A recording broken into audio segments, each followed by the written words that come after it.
जाना शुरू किया। जिस गुरु के पास जाए वही कहे कि मेरा मंत्र सुपीरियर है, जो मैं तुम्हें रास्ता दिखाऊंगा ये बेटर रास्ता है, इस रास्ते पर चल। दूसरे के पास जाती तो वह कहता नहीं, तो मेरे रास्ते पर चल, मेरा मंत्र अधिक शक्तिशाली है। बेचारी को कुछ स्पष्ट होने की बजाय विभ्रांति हो गई, गॉट कंफ्यूज्ड। मन में सोचा कि भक्ति करने की योग्यता मेरे अंदर है नहीं, मुझे पता ही नहीं भक्ति क्या होती है, और मुझे कोई सिखाने वाला मिल नहीं रहा। कोई मेरे अपने पाप कर्म होंगे कोई इस प्रकार से, चाहते हुए भी मुझे कोई राह दिखाने वाला, कोई रास्ता दिखाने वाला, कोई मेरी बाह पकड़ने वाला मुझे मिल नहीं रहा। अतएव सुना है दान पुण्य करने से कुछ पाप कटते हैं, तो मैं एक भंडारा करती हूं, पैसा मेरे पास बहुत है, तो मुख्यतः तो मैं भंडारा, अब ब्राह्मण कहते हैं हम श्रेष्ठ हैं, साधु कहते हैं हम श्रेष्ठ हैं, मुझे समझ में नहीं आता कि मैं किसका वर्ण करूं, तो मुझे भंडारा ही करना है। अपनी वैश्य संप्रदाय जितना भी है मैं उनको बुलाती हूं, और जो और कोई आ जाए आ जा। आज एक भंडारे का आयोजन किया। मानो दान से पुण्य जो लाभ होता है वह उसके अंदर लेने की प्रेरणा हुई। रसोईया आ गया हुआ है, रसोई तैयार हो रही है, वैश्याओं का आना जाना भी हो गया है। सब एक प्रोफेशन की सुना कि अमुक वेश्या भंडारा कर रही है, तो बड़े भावचाव से सबकी सब वहां पहुंची। एक उसी नगर पे थोड़ा बाहर एक विरक्त संत महात्मा थे, सच्चे संत महात्मा। उनके पास भी सूचना पहुंची कि अमुक वेश्या दूसरी वेश्याओं के लिए भंडारा आयोजित कर रही है। ये सोच के कि ऐसा भंडारा करने से, वेश्याओं की सेवा करने से मेरा कल्याण हो जाएगा।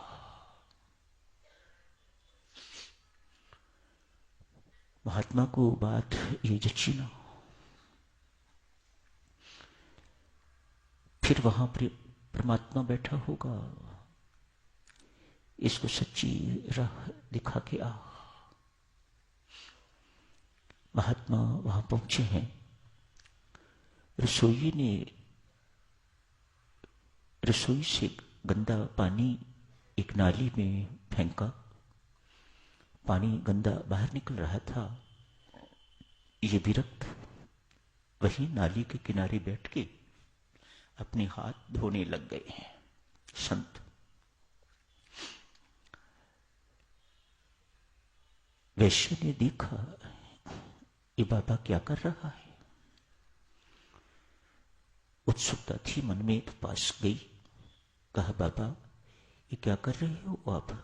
हाथ साफ कर रहा हूं।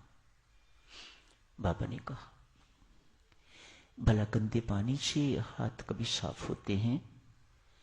इससे तो और गंदे होंगे। मैं तुम्हें साफ पानी देती हूं, साफ पानी से अपने हाथों को साफ कर दो, हाथ साफ होंगे। गंदे पानी से तो और गंदे होंगे।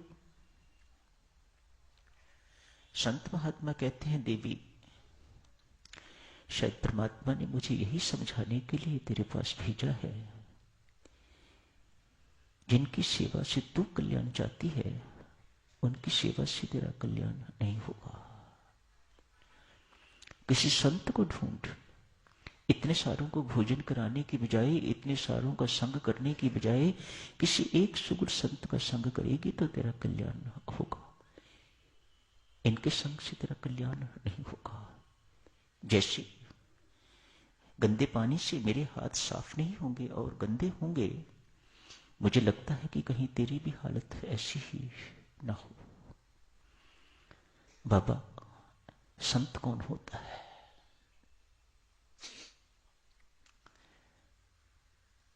यही प्रश्न मैं जानना चाहती थी, यही उसके अंदर जिज्ञासा थी। मैं किसके पास जाऊं? मैंने जिंदगी में कभी कोई संत देखा ही नहीं। कोई मुझे संत का पता बताए, कैसा संत होता है? क्या उनके सिर पर सींग उगे हुए होते हैं? क्या उन्होंने दाढ़ी रखी हुई होती है, सिर मुंडवाया हुआ होता है, कैसे कपड़े होते हैं, क्या होता है? मुझे कुछ तो संकेत मिले। ये विरक्त कहते हैं, देवी, संत कपड़ों से नहीं होते, संत वेश से नहीं होते। क्या उन्होंने अपना रूप धारण किया हुआ है, बनाया हुआ है? इससे संताई का कोई सरोकार नहीं है। संत वे होते हैं जो किसी मत संप्रदाय के प्रति बहुत आग्रह नहीं करते। हमारा ही सब कुछ ठीक है, दी बेस्ट, बाकी सब नहीं। उनके मन में सबके कल्याण की भावना हमेशा बनी रहती है। उनकी सोच ही एक ही बिंदु पर, एक ही केंद्र पर केंद्रित होती है। जनमानस का कल्याण कैसे हो, उसके लिए मुझे कितना भी दुख क्यों ना सहना पड़े, कुछ भी क्यों ना करना पड़े, लेकिन अमुक व्यक्ति जो भी कोई मेरे संपर्क में आता है उसका कल्याण होना चाहिए। ना भी संपर्क में आए, हर एक के कल्याण की इच्छा, उत्कट इच्छा उनके हृदय में सफरित होती रहती है। ऐसा व्यक्ति शुद्ध आचरण का होता है देवी। उसका आचरण बहुत शुद्ध होता है, चरित्रवान व्यक्ति होते हैं वे। उनकी वाणी से अमृत झरता है। क्यों? भीतर अमृत भरा पड़ा है। सबसे प्रेम करने वाले हैं। उनकी डांट में भी प्रीति ही झलकती है। हर वक्त चेहरा मुस्कुराता रहता है उनका। क्यों? उन्होंने आनंद की प्राप्ति कर ली हुई होती है। उनके जीवन में किसी प्रकार की कड़वाहट, कटुता नहीं हुआ करती। ऐसा व्यक्ति देशी हो या विदेशी, महिला हो या पुरुष, ब्राह्मण हो या शूद्र, इससे कोई फर्क नहीं पड़ता। ऐसा व्यक्ति ही संत हुआ करता है, जिसकी कथनी और करनी में कोई अंतर नहीं।